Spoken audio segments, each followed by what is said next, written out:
কি করবেন এ টাকা দিয়ে? যদি কবর নিয়ে যেতে পারেন, আখেরাতে কাজে লাগে, তাহলে তো একটা ব্যাপার ছিল। তা তো পারবেন না। আপনি বলবেন না পারলে কি হয়েছে, ছেলে মেয়ে খাবে, ছেলে মেয়ে ভোগ করবে নিশ্চিত। বহু মানুষ সম্পদ রেখে চলে গেছে, তার ছেলে মেয়েরা ভোগ করতে পারে নাই, হাতে বুতে অন্য মানুষ খেয়ে ফেলছে, আছে না নাই? সবচেয়ে বড় হতভাগাকে জানেন?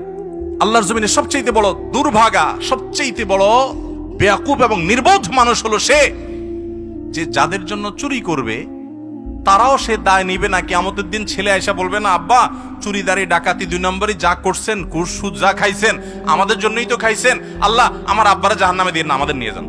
বলবে না ভাই, কোরআন বলেছে ইয়াউমা ইয়াফিরুল মারউ মিন আখিহি ওয়া উম্মিহি ওয়া আবিহি ওয়া সাহিবাতিহি ওয়া বানি।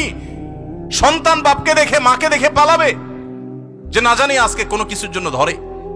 সবাই ইয়ানফসি ইয়ানফসি করবে। যাদের জন্য চুরি করবেন ওরাও দায় নিবে না। আপনার মতো নির্বোধ কে হতে পারে? সন্তানকে চুরির সম্পদ দিয়ে বড় করবেন না, সততা দিয়ে বড় করেন। আমাদের সমাজে আজ ঘরে ঘরে সেই মা বাপ আছে যে মা বাপ চায় আমার সন্তান থাকুক আজ দুধে ভাতে, সেই মা বাপ নাই যে মা বাপ বলে আমার সন্তান থাকুক আজ ঈমান আমলে সততার সাথে। সেই মা বাপ নাই।